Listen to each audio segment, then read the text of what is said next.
We would like to thank the sponsors of the event, including AFRINIC, Facebook, Mr. Ben Raal and PIX, Mr. Wooten van Houten, and Mr. Salma Mukiri for their for the support in simultaneous interpretation.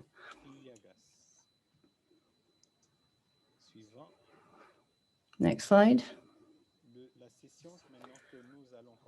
So we're going to begin this session focusing on the strategies for development of the internet communities, dynamic and engaged internet communities. And I will be the moderator for this session.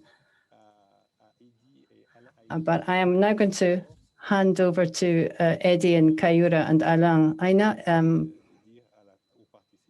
Alain at first, and for them to introduce themselves and say a bit about themselves, and to talk about the internet in Africa. Thank you. So can you hear me? I am Alain Aina.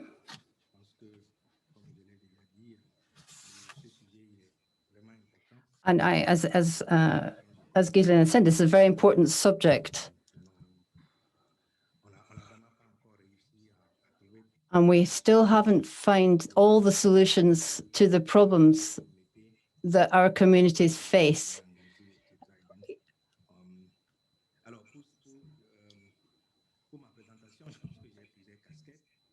So I actually have various roles, and I use, yes, and I'm currently the technical director of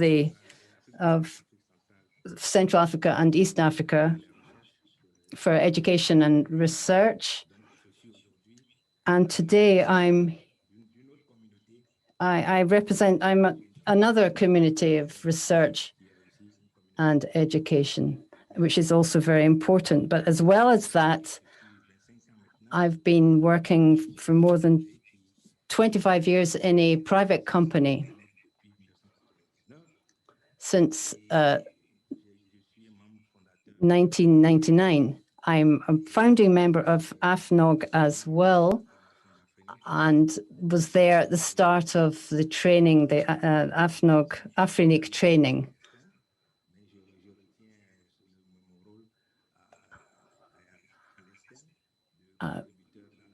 But I'm also a contributor in the community, and as an engineer. So you know, I play a variety of roles in.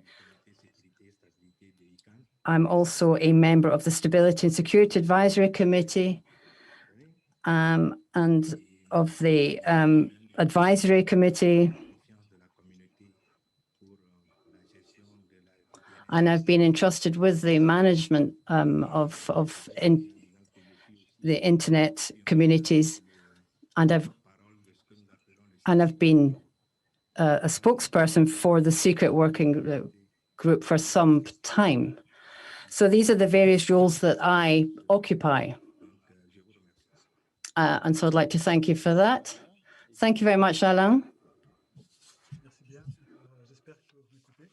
I hope you can hear me. I would like to have been introduced before Alain because he has so many roles, and with the number of years he's been involved, obviously he's done so much. And on that working group, it'd be very interesting to know the points that he's been responsible for.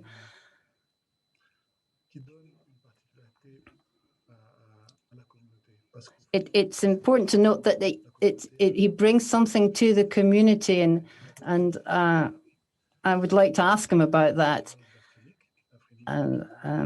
Yes, I work for AFRINIC, and I don't have as many roles as Alain, but I was I worked in Rwanda before that, and I was the chairman of the board of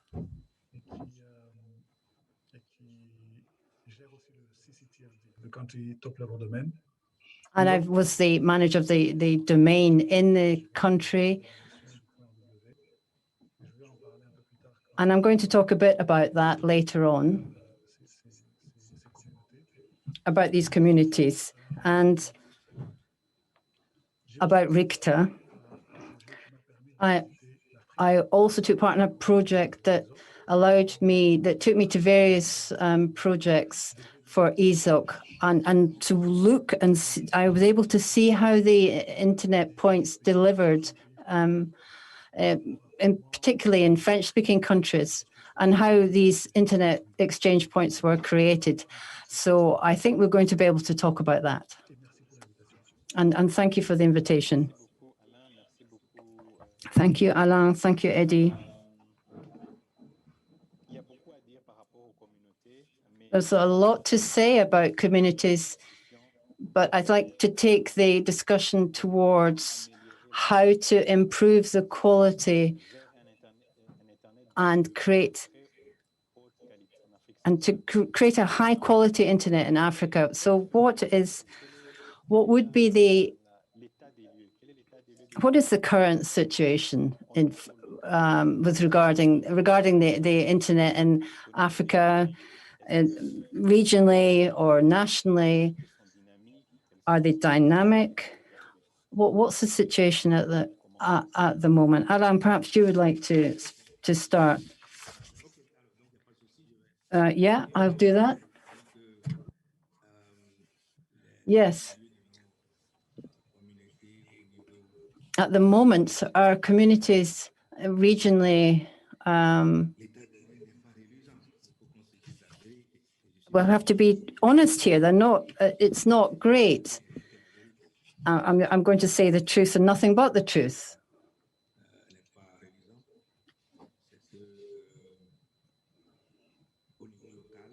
Locally, so in terms of our own countries, and in terms of governance or management of IP addresses, domain names, exchange points, and security in our countries, the organization and any organization that takes place at national level that is not working particularly well. And that's because the network operators we have in the countries are operating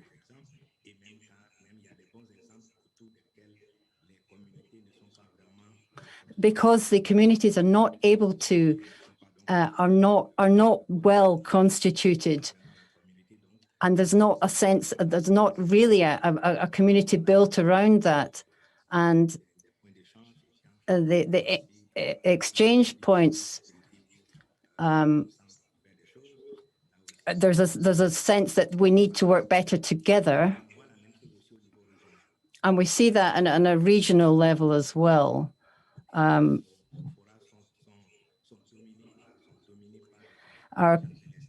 The area is dominated by people from abroad, from outside the continent.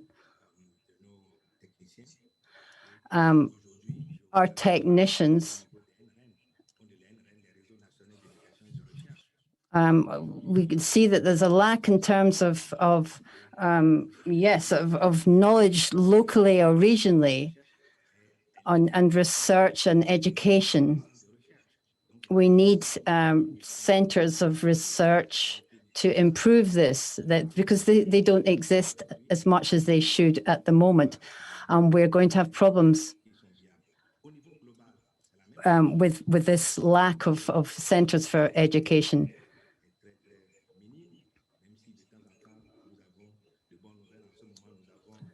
So yes, although now and again we have good levels in certain areas and working groups, but the participation level is not particularly good. And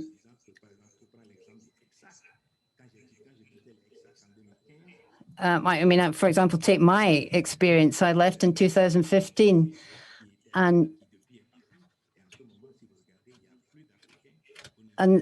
but actually now there are no more Africans represented on that in that organization. And I could give you other examples. That's not a good situation.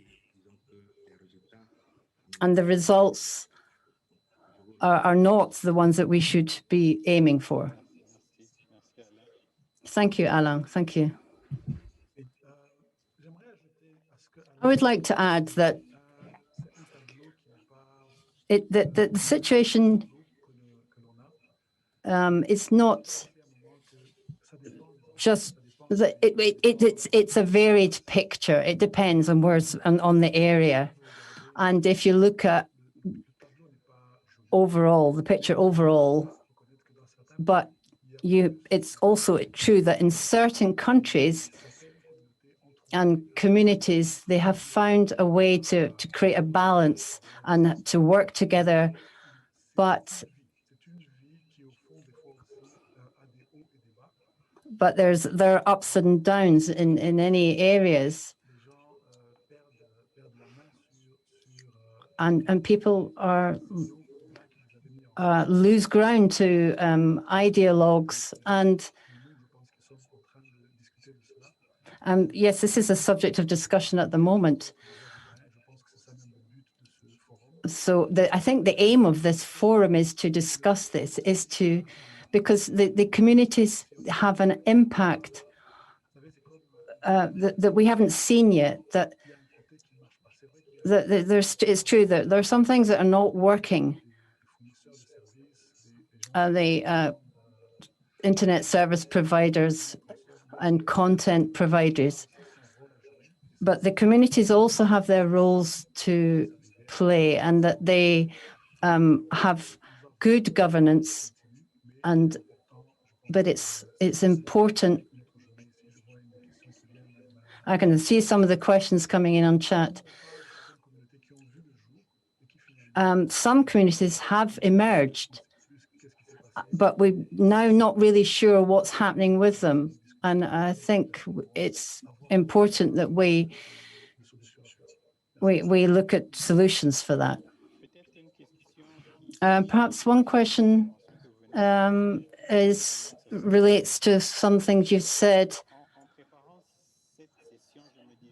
When I was preparing this session, perhaps the problem, and there are others who might ask the same question, is that we don't have strong institutions, education institutions, centers of education, and the people don't.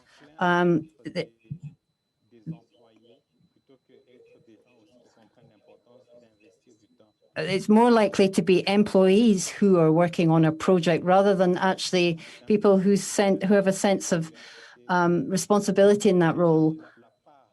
What is the contribution of formal education in this?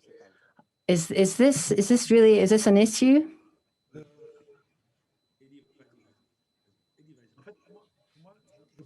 I think that I wouldn't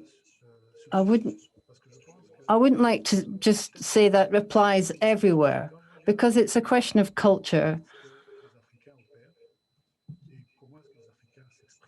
And you know, how it's a question of how Africans work together and how they express themselves.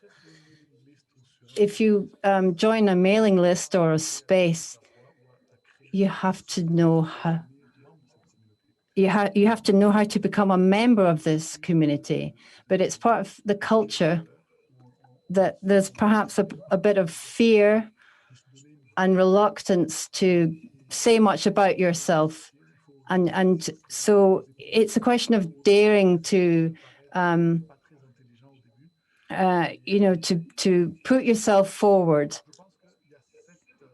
So I think there's a sort of people are slightly reluctant But I think that universities might have exposed people and made them more used to having to be more sure of themselves,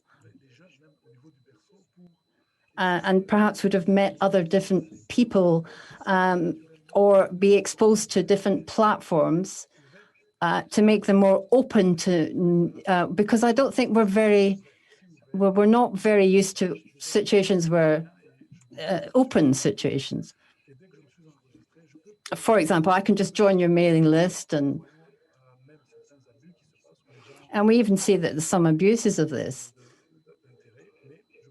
But what's fundamentally important is that we must make people more open in spirit to this and change attitudes. And I think, yes, a university, that's the role of a university, is to open minds. Yes. Alain, yes, I agree.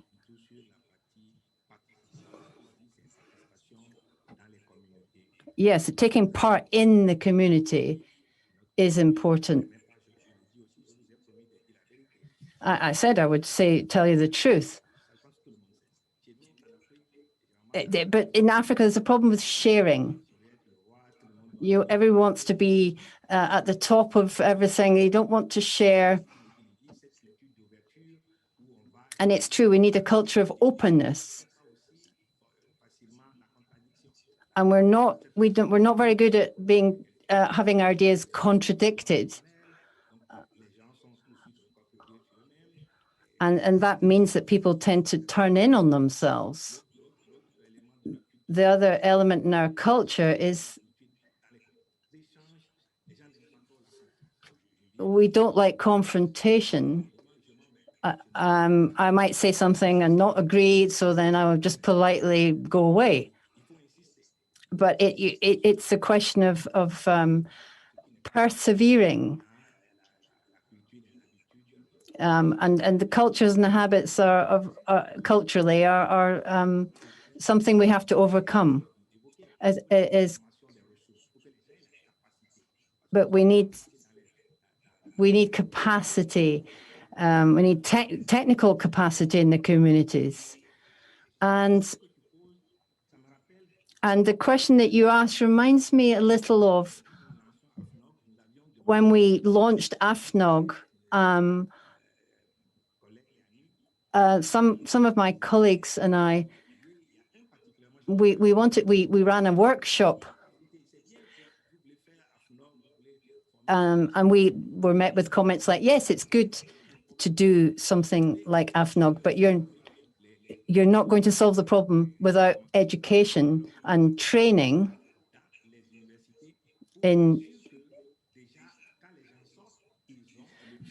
so that when people leave university, they have the minimum of preparation that they need.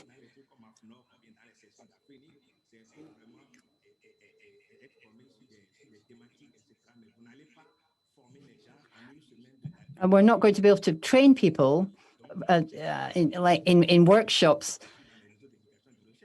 Yes, so there is definitely an issue in terms of educational institutions and training young people for the future. And we have to ask ourselves if our training is adequate for what we need. For example, in engineering, today. So yes, that's me echoing what Eddy said. So when you said there are some countries that are stronger than others, I'm trying to move the debate towards more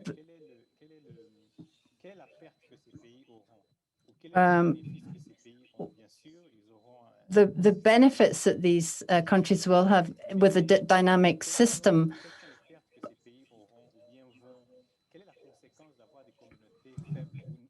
What will be the consequences of having weak communities and, well, let's just, any country in particular, in the long term?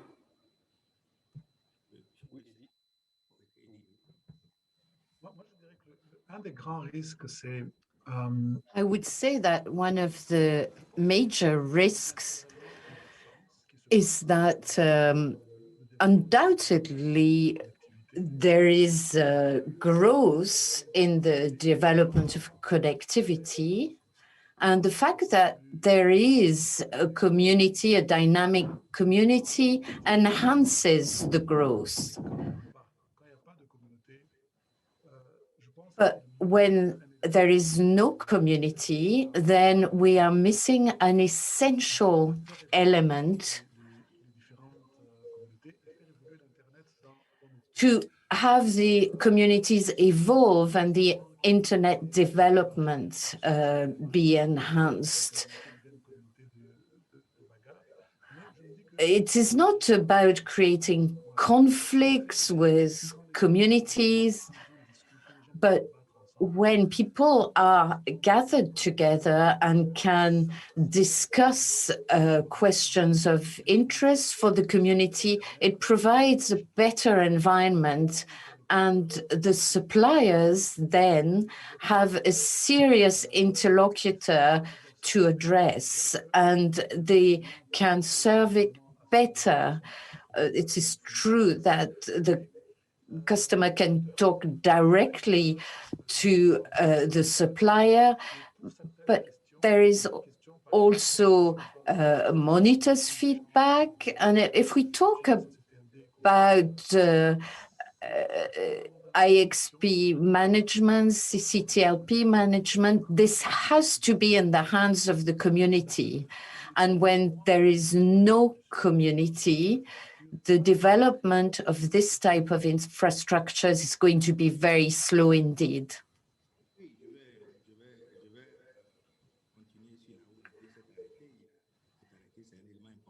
Yes, Eddy mentioned an essential element. But today, to understand the impact of the fact that there is no community,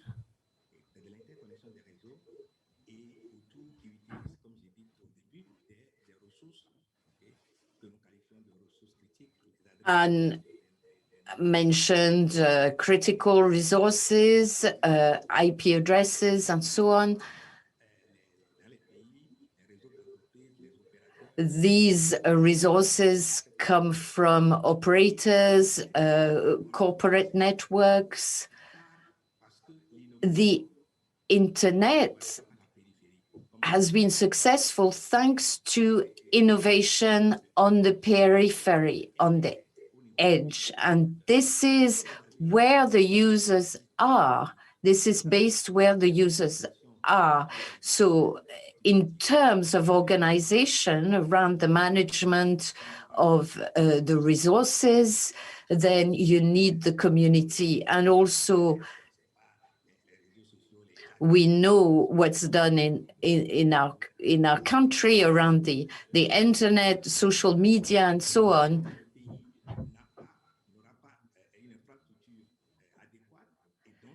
The country does not have an adequate infrastructure, and therefore the impact for the internet in general is going to be limited.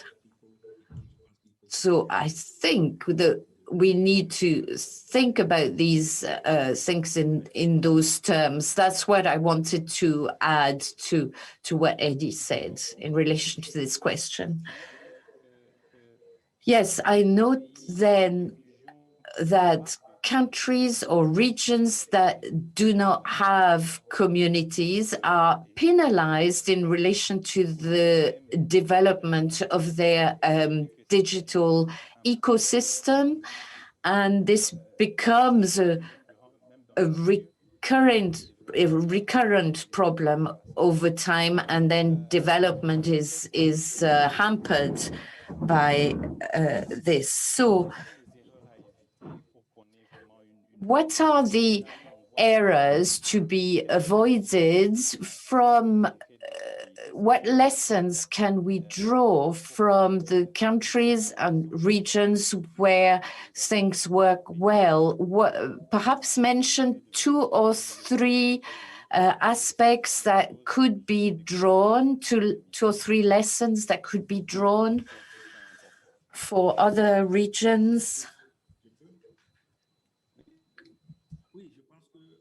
Yes. If we look at where it works well, there is usually a very dynamic private sector where there are many internet suppliers who are very well developed, internet structures that work well. And then this allowed for localization, because there has to be common interests for the communities. This is an essential element. So a very dynamic private system, private sector is required that provides a number of services. So there's good organization. We have seen that some governments have tried to channel these energies to make it work. These are the 2 elements that I would identify. So in summary,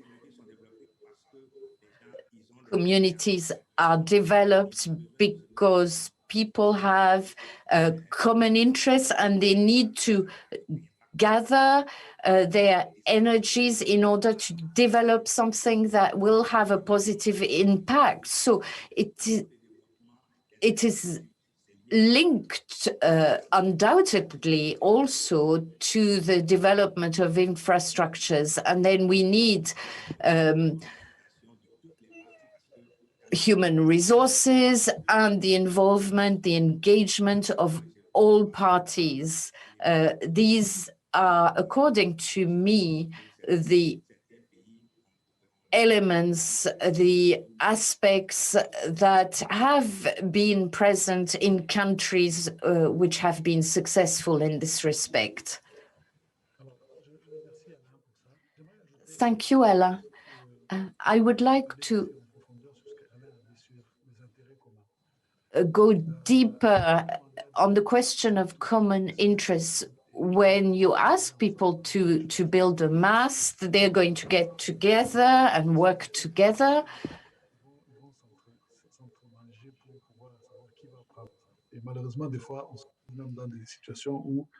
But to know,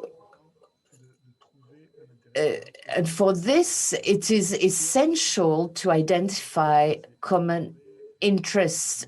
One would be to improve the community, the content that exists in a given space. Of course, engineers will understand how it works. It doesn't necessarily need a lot of resources, though.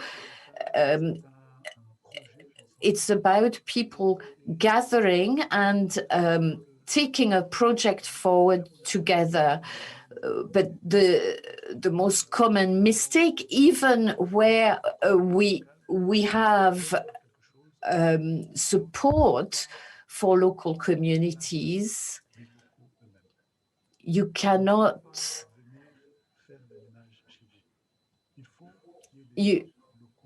we need local people to take responsibility for it.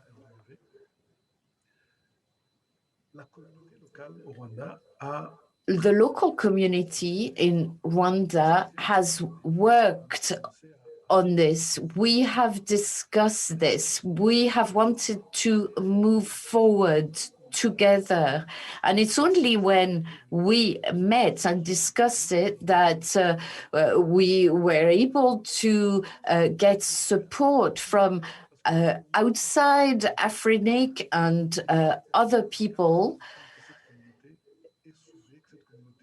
because it was very important for ICANN to realize that the community is linked by this common interest, and which is ready to manage things for its benefit.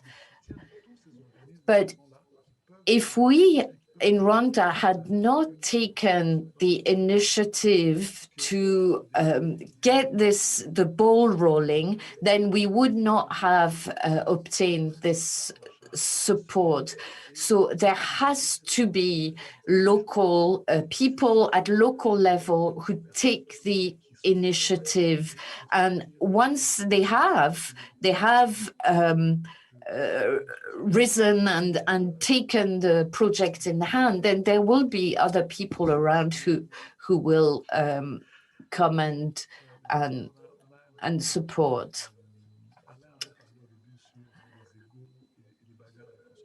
In Africa, we've talked about the problem we have with being, or Alain said we were conflict averse in discussions, but I'd like to say that we can't have conflict in discussion. It's not, we need to find points of convergence, and that we move forward on these first, because otherwise we risk entering into conflicts forever, and we never move forward. So we need to focus first on what we can agree on. And we can leave perhaps other things on which we don't all agree, but move forward first on the points of convergence. Thank you, Eddy.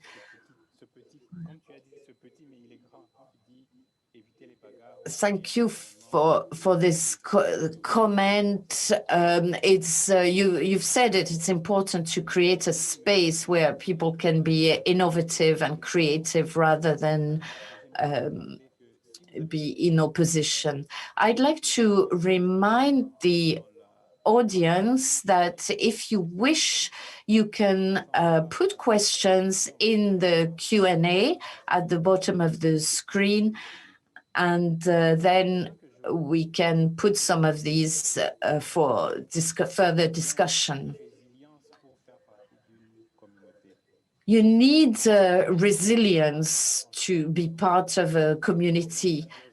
When I listen to my colleagues, Alain, Eddy, I know you're doing what you're doing. You've been doing it for years, not only for your countries or for regions, but it's important to have this resilience element for young people who don't necessarily see what the interest could be longer term. How could the elders then make them see that?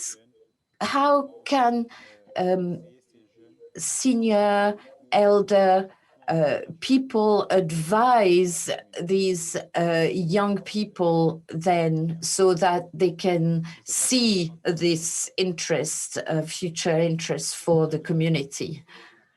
Alain? I'm sure you've had lots of young people approaching you and asking for advice. As you say, indeed, that's the case. Many come, join the project, but many don't stay on. They leave. We have to know what we can do, what we know how to do. But there are so many technical aspects. So you need to select points of interest first, and then you have to have the means to do so. I tell people it's a sacrifice, but I spend less time on social media now, and I miss it. But you have to make a choice. Beyond that, in order to move forward, you have to be ambitious, and you have to select an objective and a big supporter who can really help you and your community. We also need some forms of training, induction, systems for newcomers. And within the discussions, we need moderators who are able to summarize discussions for the community. And we have lists currently. And in these lists or meetings, you might get 300 messages a day, and there's maybe a person with goodwill who wants to see what was discussed during the day, and is going to have to sift through 300 messages. So it seems to me that it's important to have moderators who are able to synthesize the discussions and summarize. And then you need to select the center of interest, because if people do not fully understand what is being discussed, then a lot of the discussions are not going to be useful. So growing from within is not easy, but this is what you want to try and achieve. We've been doing it for 20 years. It requires a lot of effort and sacrifice, but that's what you need. You need to specialize, find your major center of interest or objective. I would add that many young people are not able to read. You send a document and they don't necessarily read it, and they just scan through. They don't read, and even when they read, they just scan through. And so perhaps first of all, we need to tell them that they have to read documents and really extract the substance from it.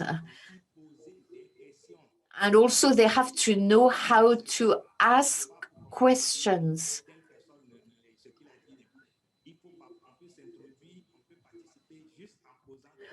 It is possible to participate, to take part simply by asking questions. So this is also important. That's how I would manage the community of young people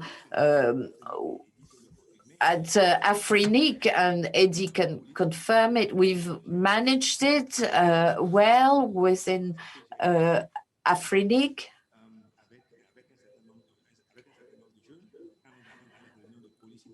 We have policy meetings where young people can introduce topics, can do presentations, and I'm also here, of course, to help them, support them.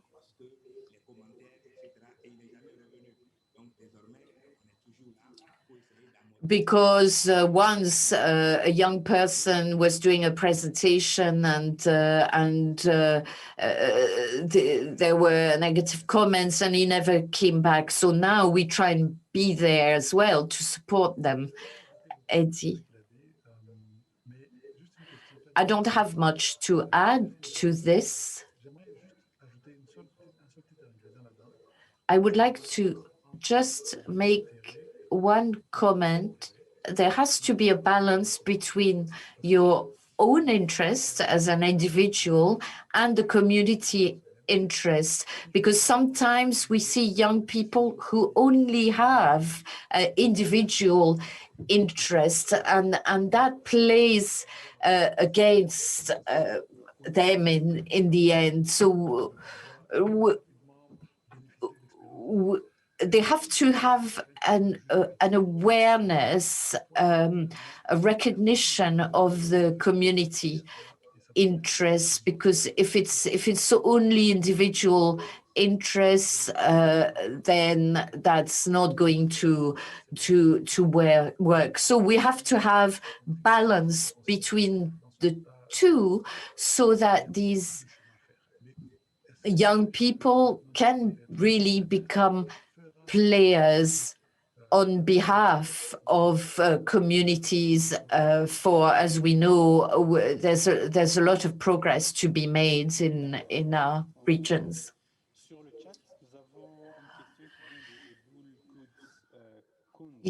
We have a question from Egul Kunz in Cameroon. For a high-quality internet in Central Africa, who are the main players?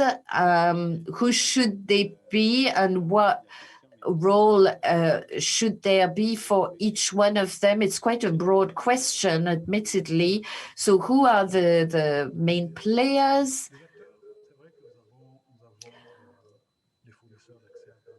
Well, we have internet suppliers, governments,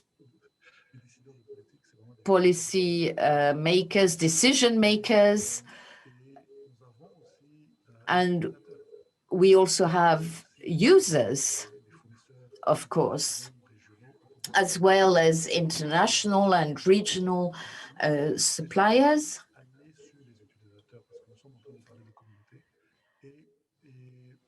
I'd like to focus on the users, because we're talking about communities. When a community becomes dynamic, it can become a positive lobby where the user's voice can be heard.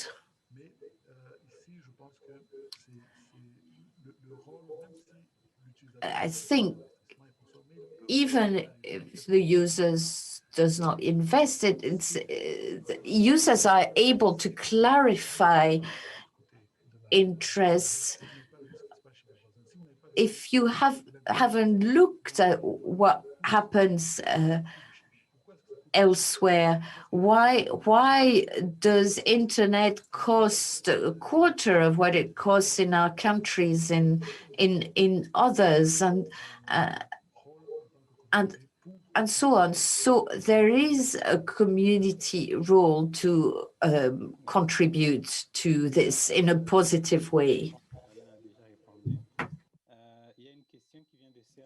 Alain has already answered. There's a question here from Central Africa. And how does each country organize itself to involve the communities? So in fact, how are they organized from the bottom up?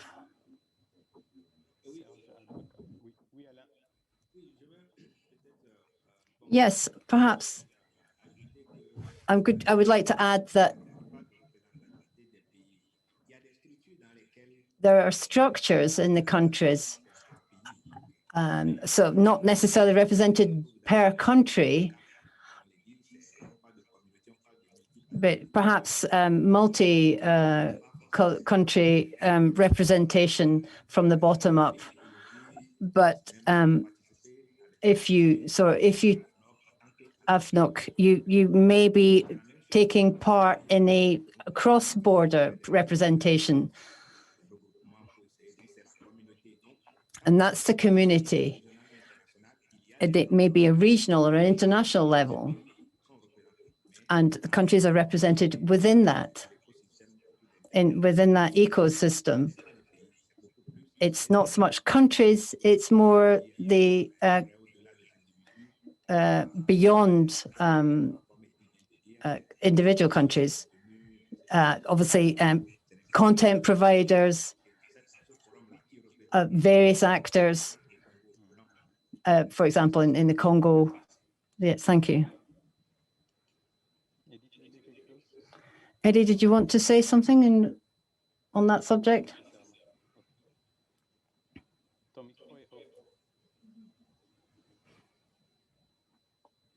J'avais cliqué, mais c'était pas... Alors, je ne sais pas pourquoi ajouter sur ça, c'est dans le sens que il n'y a pas de structure nécessairement...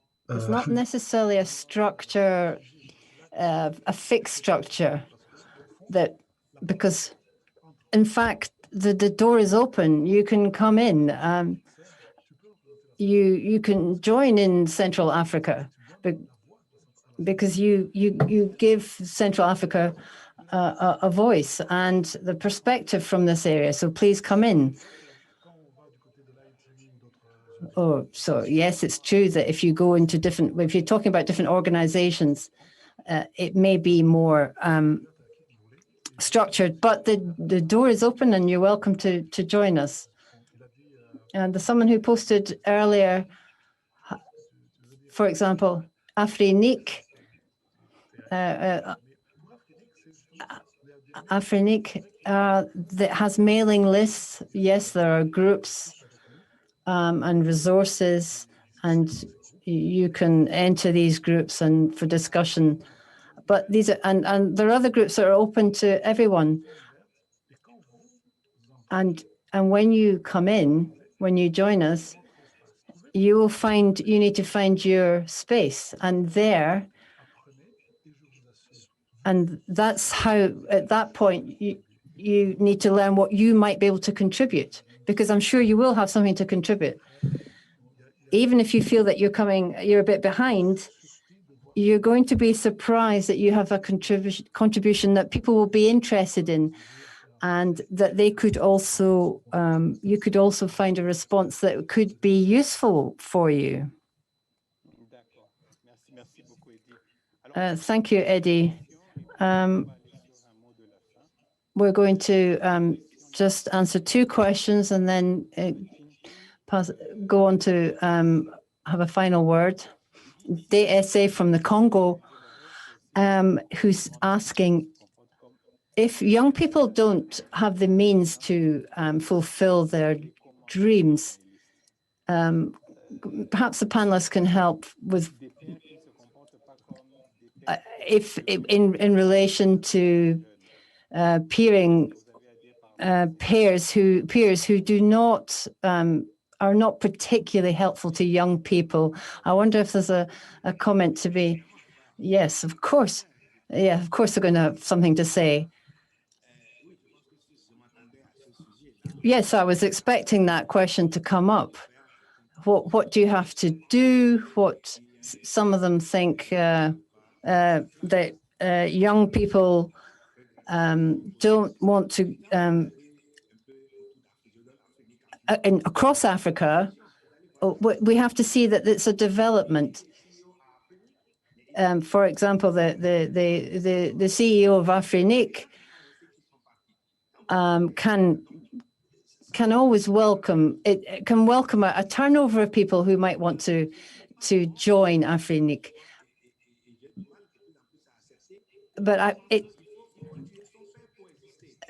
what I don't agree with is that you have to kill your father so that you can progress. No, it's not like that. No.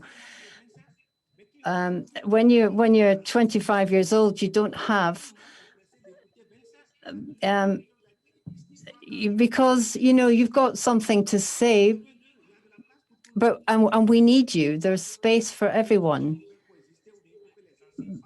it's not necessarily that we need old people to leave. We want young people to join us. And of course, the older people have the experience. And it's true that some young people just cannot relate very well to the older people. And there's an example. And if you want to take our place, you have to earn it. You have to pass through certain tests before that we can give you, we can give over our place to you. Some young people ask me for recommendations, but I refuse sometimes because, and then of course I'm accused of not wanting to help them. But it's not the case. Please come and wait for your turn.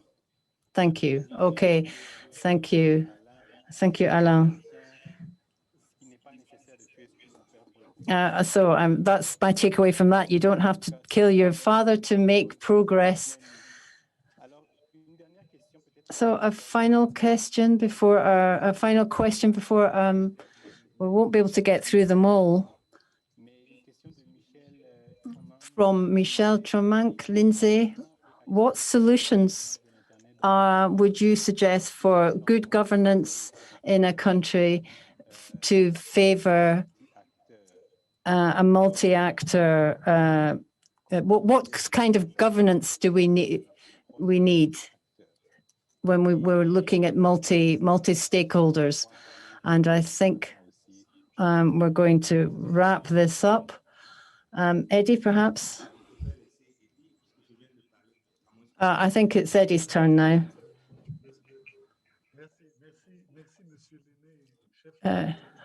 Thank you, Mr. Aina, for...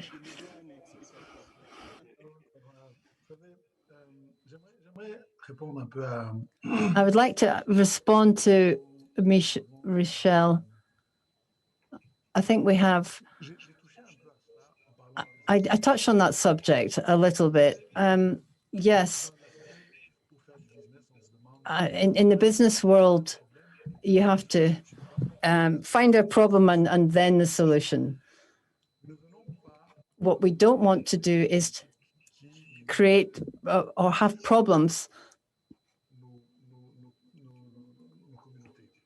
The problems that affect our community, and that what are the situations that you can find yourself, and it could be different in South Africa or in Senegal. There are various problems that we could be faced with. But what I would propose is take the decision to be in control of this and to drive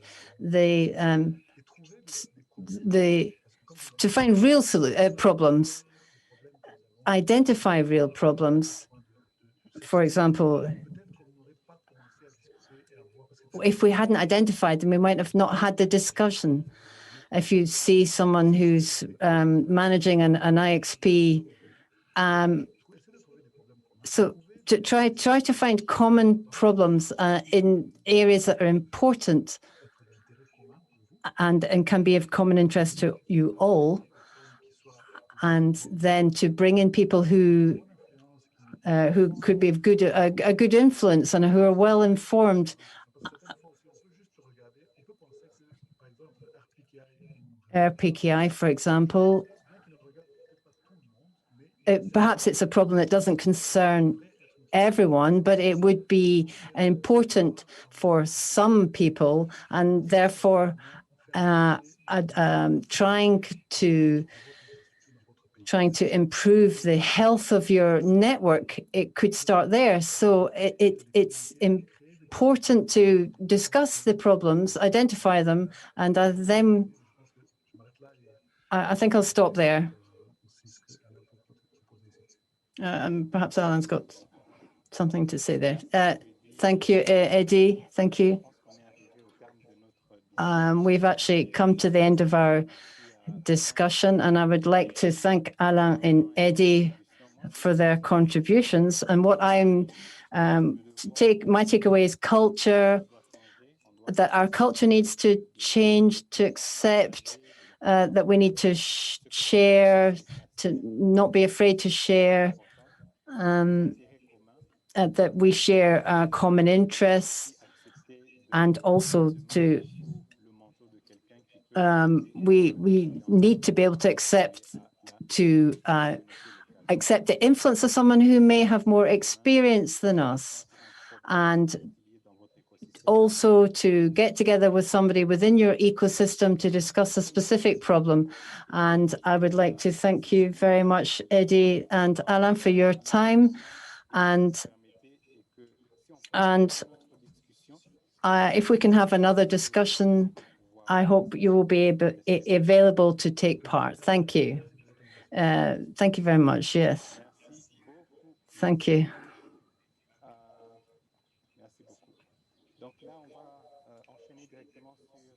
And so now we're going to go straight to the second session.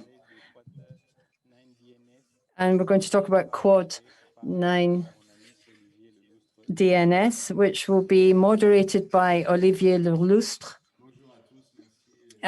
Good afternoon, everyone. Thank you, Ghislain. I'm going to go on straight to the second session, which we're going to talk about DNS. And I think we can't have good internet connections without a DNS. And amongst the participants, I think it's it's probably one of the well-developed among the infrastructures. So we would like to explore the options and exploit and talk about delivery and cache. And I think what we're going to talk about that. I'm going to first introduce the other moderator. I am Olivier Leloustre, and if you know me, I'm the CEO of broadband in Cameroon, professional in internet. But I'm actually here in my capacity as a representative of the Central African Peering Forum, and we've had a internet exchange point for 8 years in Cameroon, and I'm here in that capacity today. And with regard to peering, I'm going to leave the hand over to Chancel from the Congo, and allow her to introduce herself. If she's here, yes, she's here.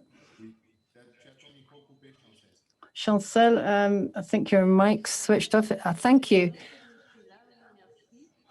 Yes, I'm here. I'm Chancel Marat. I'm the manager of the CGIX, the Congo Internet Exchange.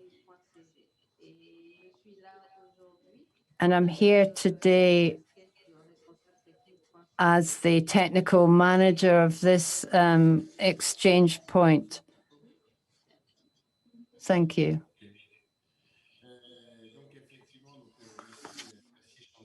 Thank you, Chancel. Yes.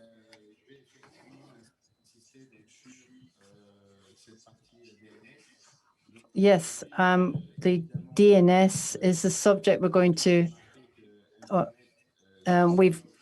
We've been commenting that the internet is developing in terms of the infrastructure or access or content, and it's true that with COVID-19 we've certainly seen an explosion in all the content and need for access to the internet.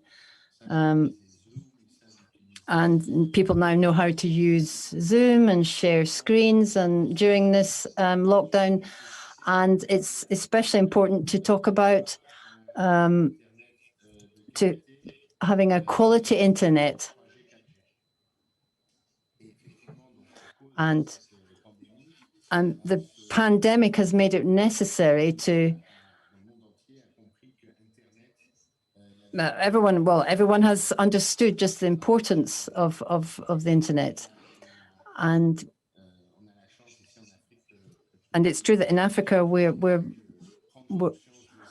this has meant that in Africa, people have become very aware of the importance. So what's the objective of this session today? I said earlier that the important point is how to create safe access in terms of providers. And so why do we have to create a secure internet?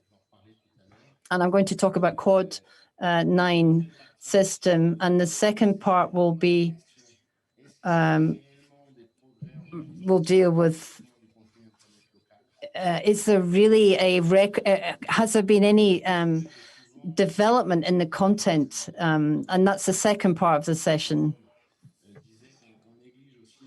Because we don't want, we quite often neglect the role of government in local internet state, the role of the state, and what's missing in Africa so that we can improve. So we're going to try and answer these questions. So the first contributor is Gael.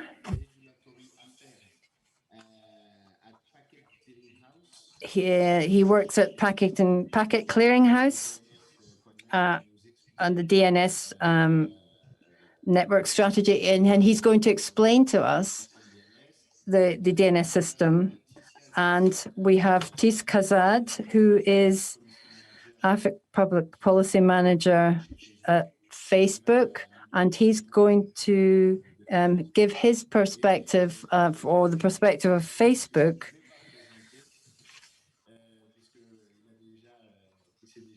And the third member of this panel, who's not going to introduce himself, is Ghislain, because he already has. And he's going to give us his point of view. So I suggest that we begin with Gael. And if you would like to introduce yourself. Thank you, Olivier. Thank you, everyone. Yes, as you said, I am Gael Hernandez. I'm Director of Strategy, Edge Network Strategy at Packet Clearinghouse. And if you don't know this company, it's an international organization that's that provides security and for the internet. And we work very much with exchange operators and DNS. And I am particularly involved with communities to improve critical services on the internet in each country, because in fact that is very important. Thank you. That's me. Hello. Yes, it's my turn. My name is Thys Kazad, and I am the manager of Public Policy Africa for Facebook Access and Connectivity as well. I'm working in the telecommunications sector for more than 20 years, and I've been lucky I've had the opportunity to see how this sector has developed. And for those of you who don't know Facebook, it's a very large platform, and it's not just a platform. It's also it has several products under the brand WhatsApp, a Messenger, video. That these products all come under the range of Facebook's products. We're 2.9 billion users, and we've invested a lot in partnerships with to develop infrastructures across the world. And I'm particularly responsible for the development in Africa. And I look forward to talking about that afterwards. Thank you. Thank you, Ghislain. I'm a consultant at ESOC, Internet Society, and I've been able to share my experience as a stakeholder in the community. Thank you. Thank you. I think we can now start talking about the subject, and we're going to start with Gael.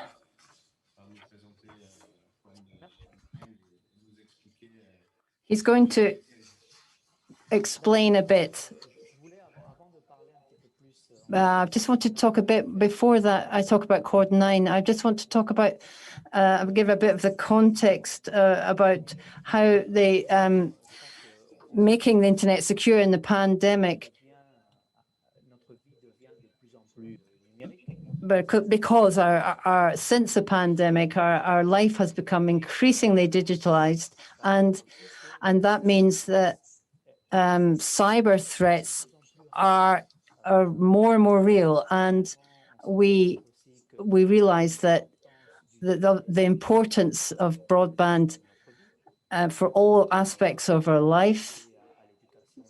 For example, education of our children, and there are schools who have provided online classes, and when children couldn't go to school, and we have seen that people have been working from home. For hundreds and thousands of people have started working from home in different countries, and purchasing online wasn't new, but it certainly has increased significantly since the pandemic. And so therefore the risks have been highlighted, and the criminality levels online have increased because of the opportunities, because of our activity online. There's some figures I could give you. For example, in US, the FBI have recorded 800,000 complaints about online crime. That's an increase of 200,000 to 300,000 since 2019. So since the pandemic, we've been buying and working online, and we've received emails. Click here. We've received invitations to click here because this will take you, I don't know where. And these are threats that are with us and are part of our activity. So what's interesting is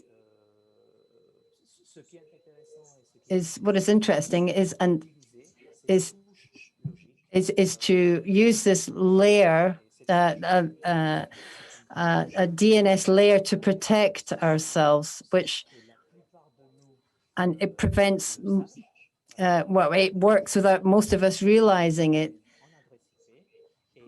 because when we have a layer in between the IP address and the web address to detect if the link that we have clicked on, it will take us to a threat. It will protect us, and it's a way of protecting ourselves and to ensure that we're not exposing our computer to problems. And it's a system that works. It started about 3-4 years ago, this project, and it's supported by PCH, which is one of the founding partners, and IBM, along with IBM and Cyber Alliance. And the idea is to use this layer to protect ourselves. And I think that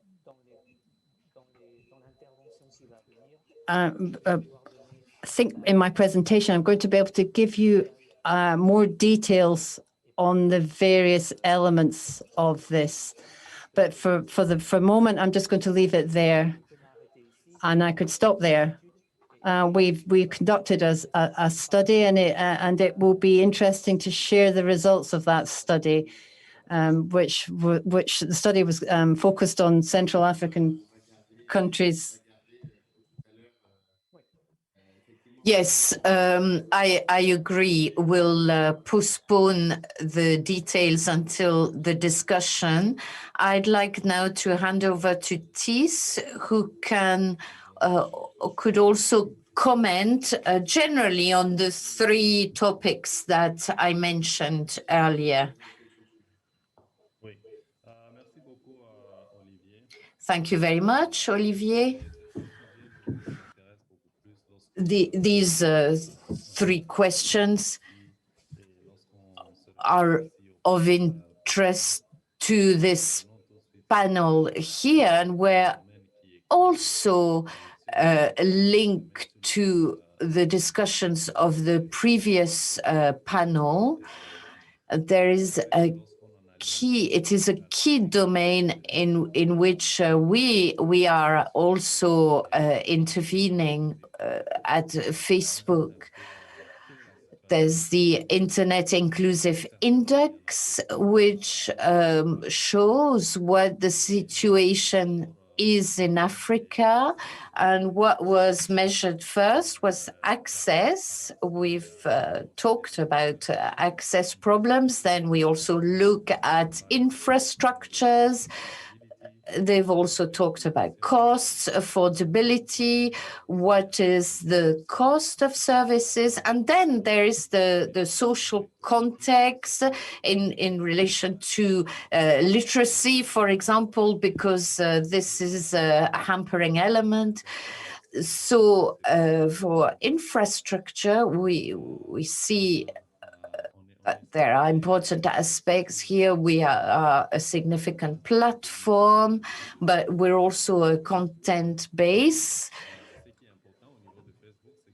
But for Facebook, what's important in terms of connectivity is to see how we can connect more people and take connectivity to all parts of the world. So content providers and all the partners are involved and are provided with free basics. These are Facebook products which provide access to those who don't have the means to access, and but they can see a bit what the platform is about, what it does, because clearly purchasing power is one of the problems in Africa. So how do we generate the internet culture so that in future people can use it? Today, Facebook is considered as the first gateway to the internet for many people. So we are working on the best ways to make the internet accessible to everyone. I wanted to share my screen to show you what the situation in terms of connectivity in Africa, because this is what drives our policy regarding connectivity. So I want to show you this slide. I hope it's clear. This is the situation in terms of connectivity at global level. This is seen from Facebook when people are attempting to connect, and with what technology. And it shows us the dominant network when people are trying to connect. Everything that's in yellow and what's in yellow represents 4G technology, and in blue it's 3G, and in pink we see that the dominant network is sub-Saharan Africa, and that is 2G. So why is that? Well, it's because there is an infrastructure problem. We are trying to resolve it at Facebook with this using this roadmap with a whole variety of technologies, satellite, shared, and artificial intelligence, and so on. And where do we intervene? We intervene at the wholesale level. We do not go to the more detailed level because this is of interest to our partners. I will stop there for this initial these initial comments. Yes, we can come back to the details later. Ghislain, so what's your general comment? Thank you, Olivier. Regarding content development, I want to talk about one aspect that was useful to us here in Rwanda, and that's the sharing of this DNC cash to invite Facebook users, for example, to access, or in landlocked countries where costs are high. So we've developed a strategy of cash sharing. So when a CDN.com Facebook comes into a country like Rwanda, it develops systems in each network, one for Orange, one for others. But this cannot be expanded to a great extent. So the idea is to peer from the exchange point to not just the big networks, but the small ones as well, because the small ones cannot access usually these cash. So we asked Facebook to send us a medium-sized cash to connect it to the exchange point, so that we could share the cash with big or small operators. And in the long term, the objective is that this cash across time starts to share a lot of content, and at some point Facebook decides that this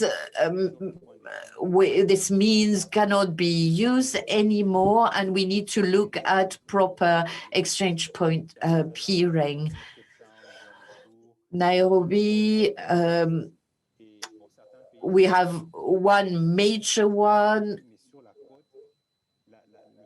on the West Coast, where the transit is cheaper. Facebook is there. So sharing is a way forward, because exchange points tell us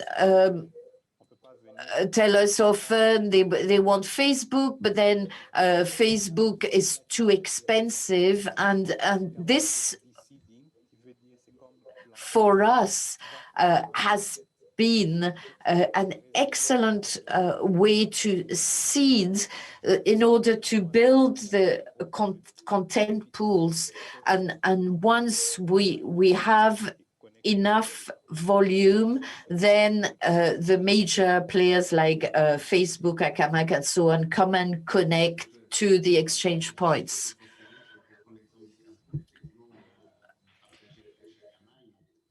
in Cameroon, indeed, we've shared the Akamai cache, and this has worked well for it. And now we're evolving towards other solutions.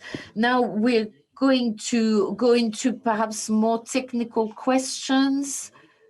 We'll start. Gael, could you explain to us, first of all,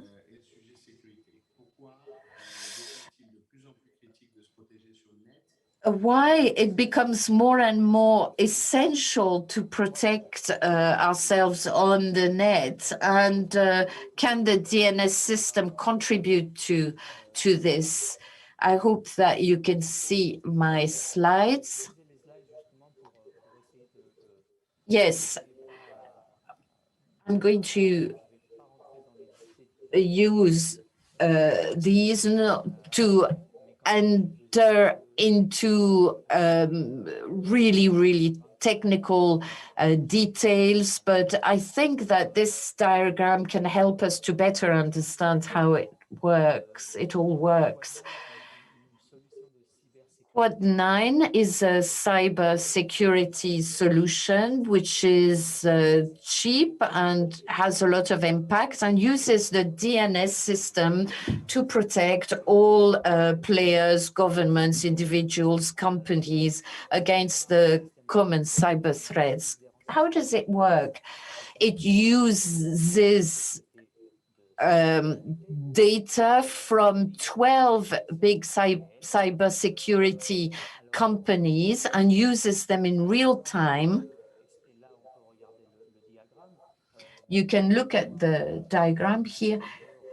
Once a user tries to open an email with a link containing a link, the PC generates a DNS request. So it's the client part which is going to resolve this domain name and will attempt to translate it into an IP address. There are a number of stages required for this translation to take place. Quad 9 uses a cache. If this domain name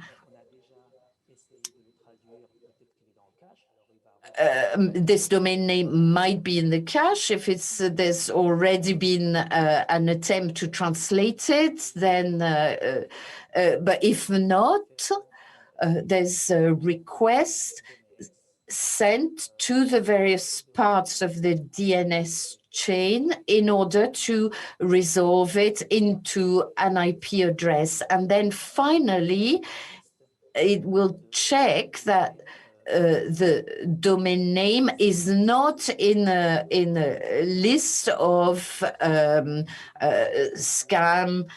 scams or other threats. So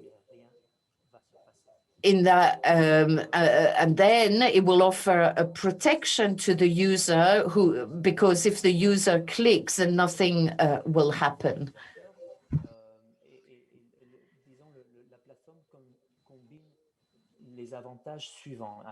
So the platform has the following advantages: security, because it merges 19 independent flux of data.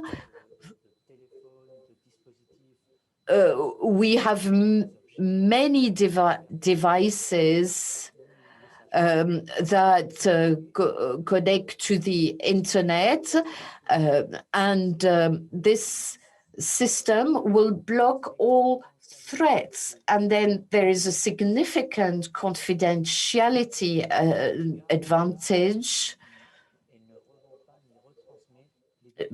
because personal data, private data are not communicated So the names, the data is not sold on, is not shared, and there's a very significant aspect of privacy. And then there is a positive performance aspect, because this service is available in more than 200 sites, including in Benin, Botswana, in Ghana, in Kenya, and others, and the list is growing all the time.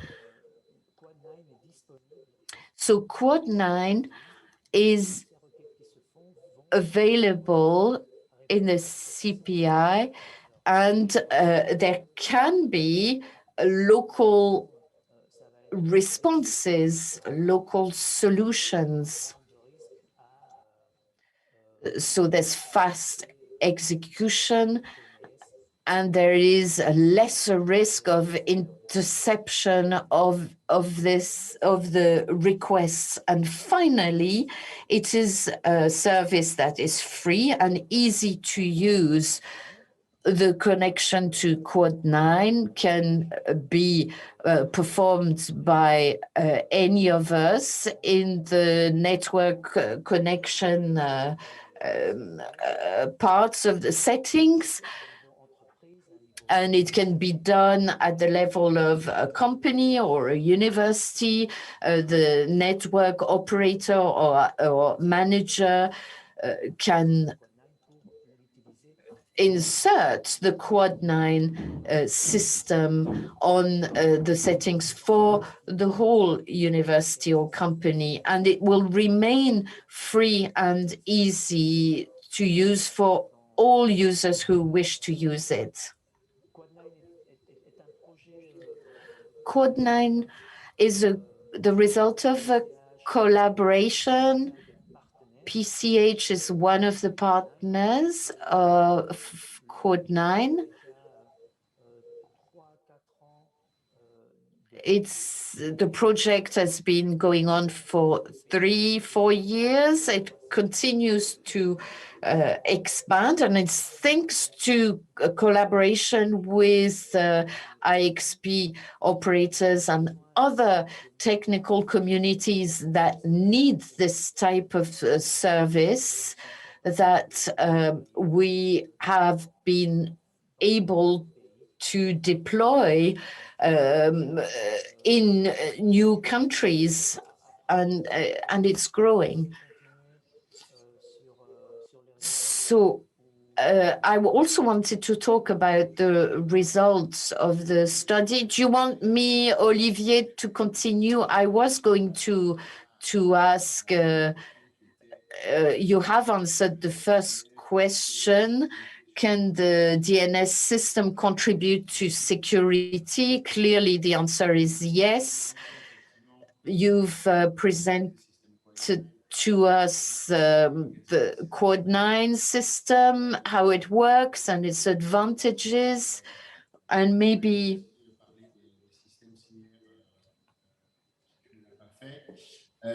you could maybe mention other systems that could be used. I think that indeed it's important to share concrete examples. So could you share the results of the study you have carried out in Central Africa?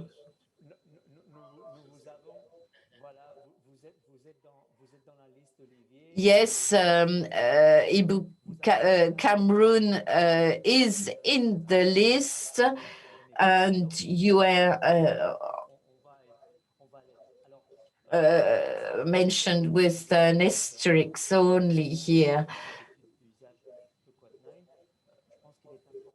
This is a study on the use of Quad 9 in Central Africa, and I think that there are a number of results to be noted. it's the DNS requests received over a week that is the basis of this study. We wanted to understand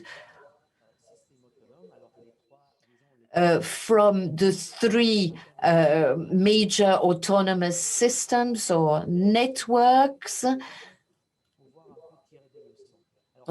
I put together this table, and the first result is that there are 4 countries that do not have an IXP. And why?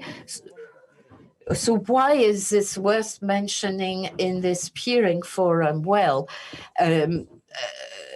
precisely, IXPs are an essential infrastructure for the traffic sharing and interconnectivity, because we're talking about companies, schools, and so on, and interconnection with content. There's Facebook, there's YouTube, but there's also DNS content.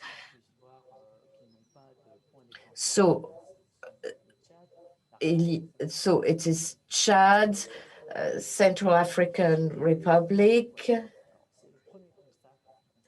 Equatorial Guinea, and one other country that do not have an IXP. In these 4 countries, we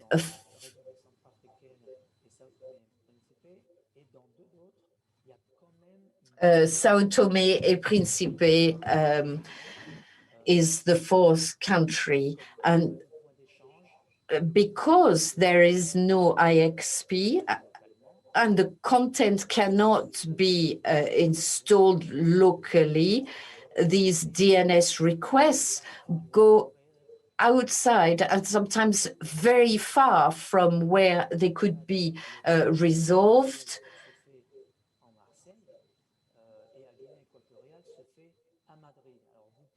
For Chad, the point for the destination for the request is Marseille, and for Rwanda, it is Madrid.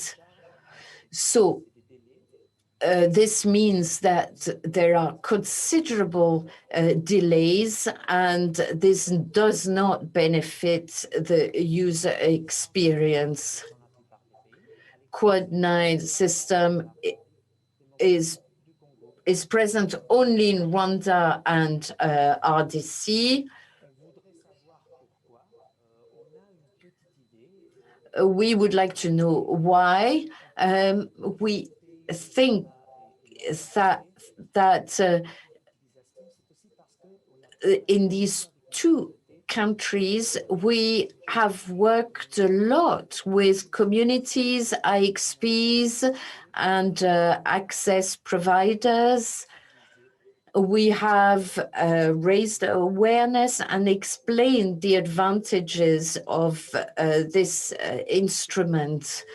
So awareness raising is absolutely essential. It's not enough to have a local server. The users have to be aware of the fact that they can benefit from this system as well. And you see the preferential routing. It's not always optimal. It can be done locally. You see the case of Rwanda or RDC. The content is sourced from Kigali and Kinshasa. But in some cases, the requests are sent very far away, Marseille, I said, and Madrid for Equatorial Guinea. the routing is done to Madrid, Republic of Gabon to Marseille. And it's obviously not efficient from the technical point of view or from a financial point of view, because it's going to be very slow and take time. So if it can be done locally, all the better. Even though there is a node PCN Quad 9 locally, it is not necessarily used because some operators are not operating effectively.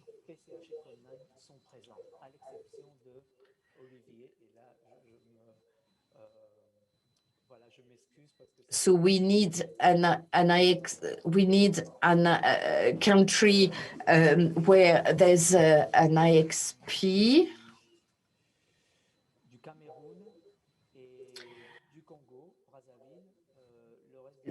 With the exception of Cameroon and Congo, then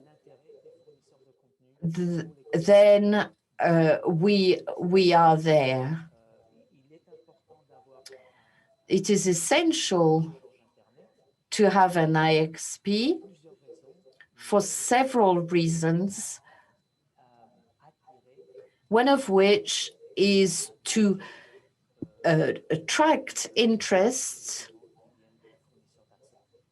and aggregate the requests that come from access providers. These are the main results that we could draw from this study. Thank you. This is very interesting. I remember when we were preparing this event, we did say we have to talk about concrete issues. I'd like you to put up the slides again, because it answers some questions on internet quality in Africa.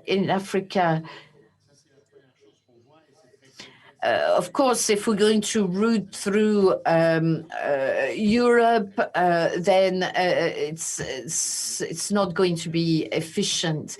And then you focused on the importance of the local community. In the case of Congo and Cameroon, we still have communities that don't have the necessary information and do not therefore optimize their conditions, and this has an impact on internet quality. But that was really interesting, Gael. You mentioned Facebook, so we're going to allow its representative to talk. We see that Facebook, like other content providers, Google, Facebook, Netflix, Akamai, and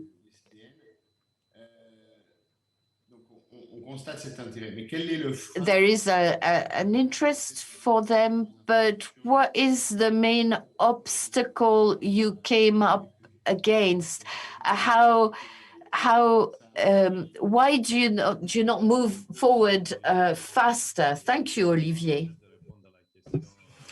Thank you very much, Olivier. So I take it from the point of view of the development of IXPs, and it's something that's of great interest to Facebook. And it's obviously the countries that don't have IXPs are a problem, and those that are landlocked. But even coastal countries can may have problems. And we need to do work in that area and develop the IXPs. And it's true that these IXPs can then use the caches and get closer to the end users and improve the user experience.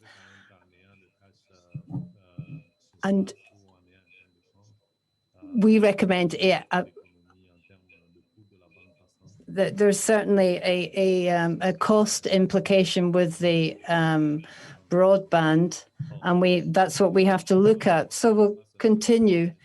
It's not just a question of caches, it's also about improving the international access. So what is slowing our development? And they are huge. They are in terms of the regulatory context. Many countries are not flexible in this regard. We find that regulations are too strict and do not necessarily develop along with the development of the requirements, and they don't understand necessarily. And this certainly slows down our development. So it's in fact said that technology goes ahead of the law, and it's true. You will have had time to, but this technology that we can talk about how the technology is way ahead of any regulatory environment. And that's even before we consider technology that's already ahead of us today. In terms of infrastructure, there are issues where there are significant problems, and also the cost of these infrastructures are higher, and therefore there may be taxes. There are other things, other factors that that slow our advance, and perhaps actors who don't understand, stakeholders don't understand our business model and don't understand how we work and how we want to develop the infrastructure. But it would help us if we could improve our services. It would help us to improve our services too. So these are some of the aspects that are slowing down the development in terms of infrastructure. And one of the elements that's more of a problem are those the areas where there is access to broadband, the connectivity, perhaps only to the edge of the network, and then all the regulations that govern that access, that also poses a problem. So that's more or less, but slowly,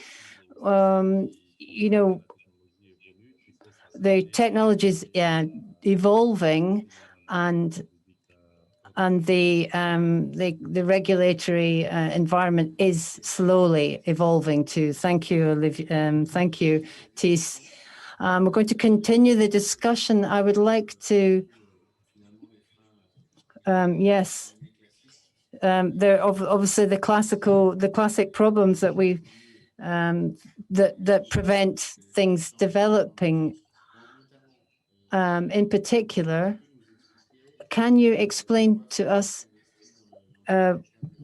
why Facebook invested in the Africa 2 cable, and what are the objectives, and how, and what are we going to do about landlocked countries? Yes, well, Facebook invested in this project, and the challenge as you can see on the map, and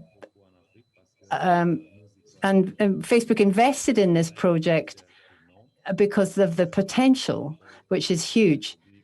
We might not see the return at the moment because the infrastructure is not there at the moment.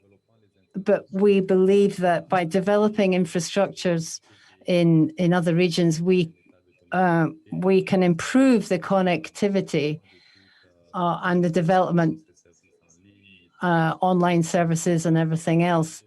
So to Africa is 37,000 kilometers and will be switched on at the end of 2023. The work is ongoing, and the project there are 8 operators involved, WACREN, Telecomgict, Orange, Vodafone, MTN, China Mobile, and Facebook. And these are the consortium members. So there's a sense of resilience because they're using the Alcatel new technology, and they use aluminium conductors, which are it's the most available metal, and the cable is buried at 3 meters below the sea bed. And it's important to avoid all problems by actually burying the cable below the seabed.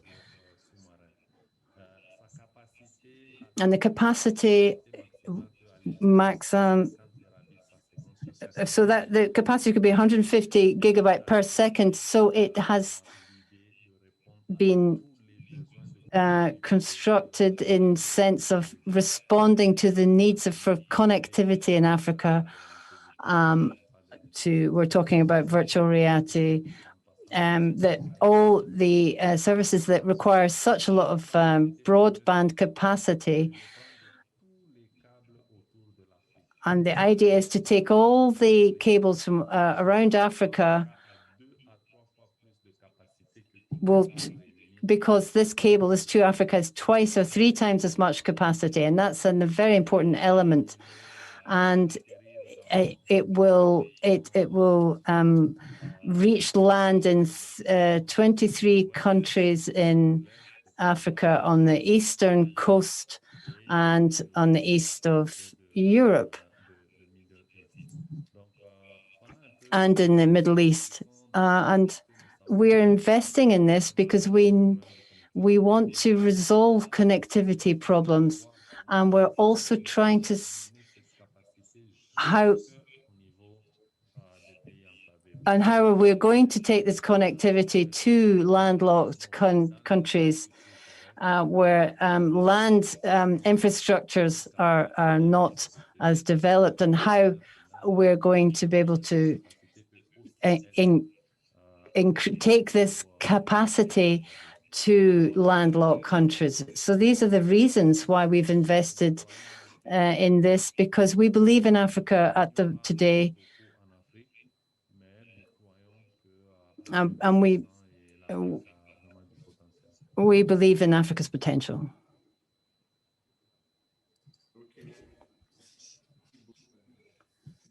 Thank you, Thys. That was interesting to see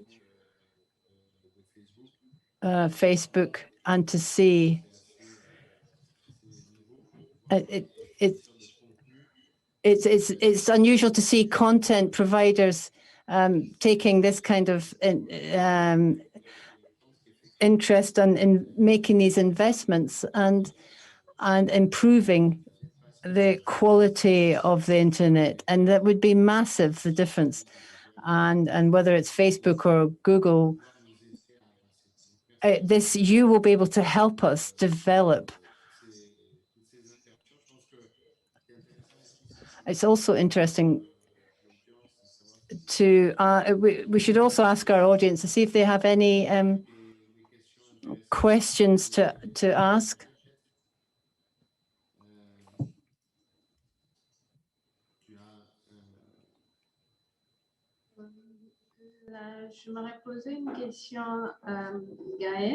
I would like to ask a question, Gael. Thanks for showing us your chart and the locations where there are no cash. And I would like to ask about the strategies for implementing how IXPs can then use caches and what's needed. Well, it's very simple. An IXP is open to receive a server of Cord 9. We get in contact. We can explain to you the requirements, the technical requirements. It depends on if we're very busy. We can send you the information that you'll need in 2 to 6 months, but it depends on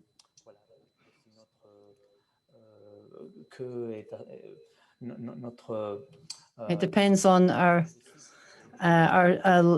list of sites. It is very long, but we're always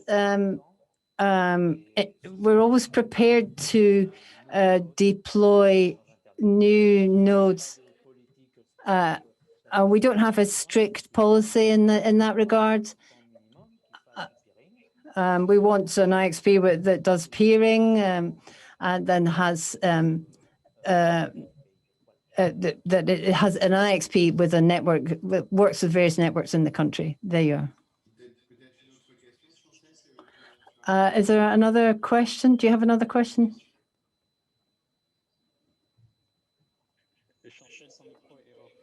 Chance.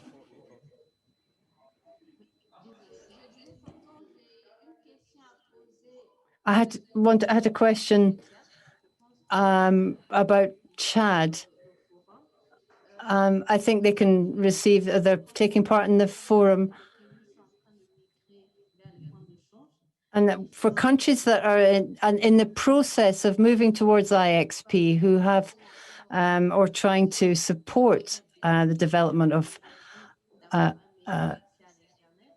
to support improved access to the internet, so what is the policy in Chad, and what are the difficulties? What are the problems that you face in Chad if you're here with us?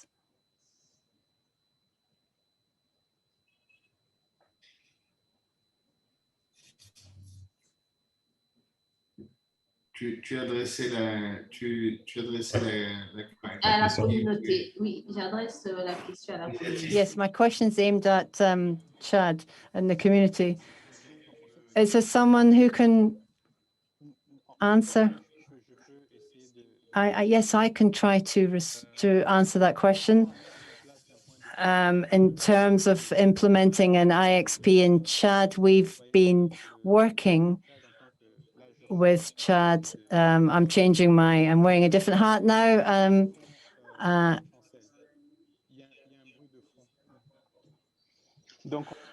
We've tried to work with the community in Chad, but not just that country, other ones. Firstly, yes, the community has regrouped into formed an association of engineers, and we've had meetings to establish, for example, in the first session, we talked about interests in common, and once we've established those, then we talk about how to implement an IXP, and then we need to talk about training, and then further technical training, and then we help them to try install a IXP.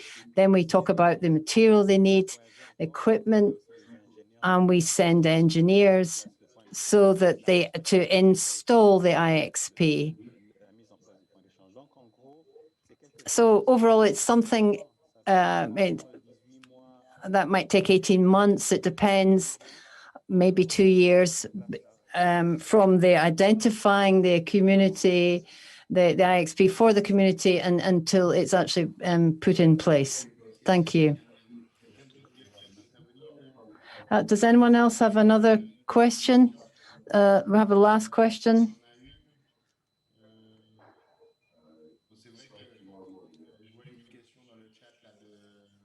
Yeah, I can see a question in the.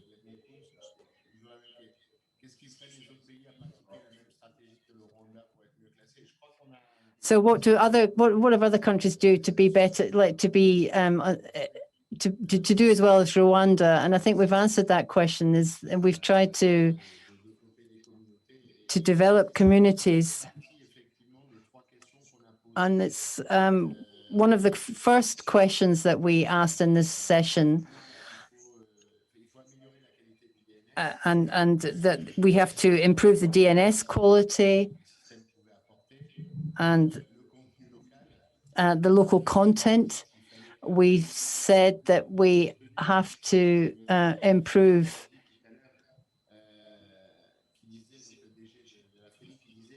so the CEO of AFRINIC said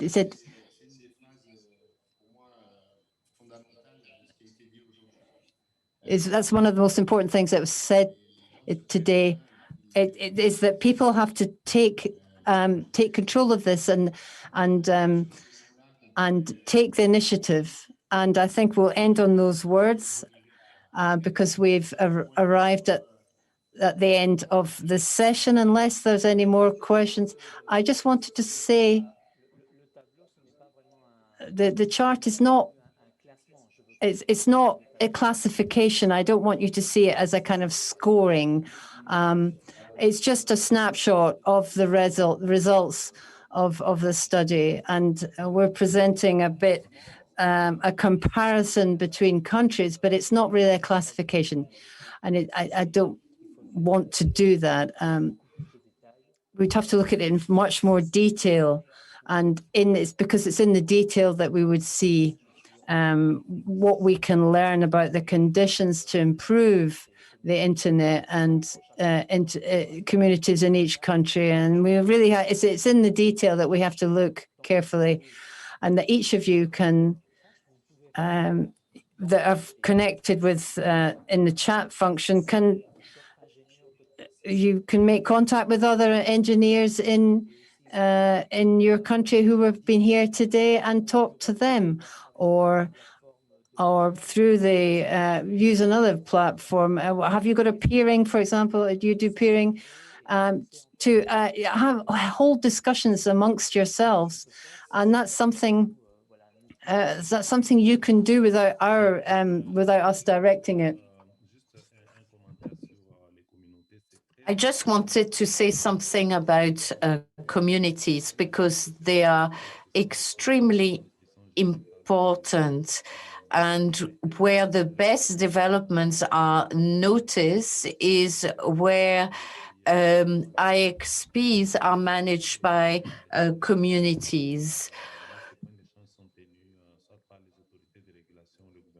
There are also other regions where IXPs are managed by governments or local authorities, and there is often a bit of reticence on the part of the community to come to the exchange point.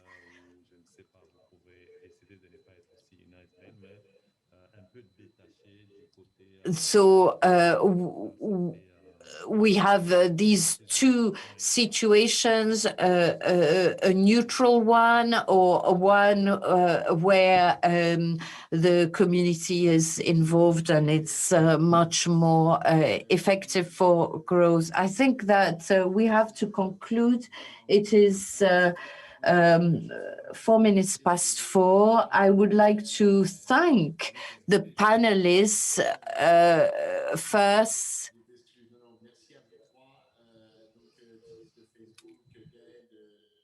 Thank you, Thys, Facebook, Ghislain from ISOC, and the third speaker to have told us about cash sharing, about DNS system and Quad 9. I hope that this has been of interest to you, the audience. And now, Ghislain, I hand over to you to conclude. Thank you, Olivier, for being the moderator. Thank you, Chancel, also, and the speakers. We have been privileged to be able to hear about all these local experiences. I'd like to apologize first because we've run over time a bit, but nevertheless, I would like to thank the audience who connected and asked questions. We've come to the end of the Peering Forum, the event of 2021, and I'd like to thank our sponsors again, Team Kimru, PAX, Facebook, and AFRINIC, in the persons respectively of Samuel Muchiri, Wouter van Hulten, Ben Real, and Brice Abba. And I'd like to thank also Fergus Mackay from Flex Optics, representing Flex Optics, the sponsor of the interpretation. And I would invite you to link with us again on the occasion of future events organized by us. Thank you all for your participation, and have a nice evening. Goodbye.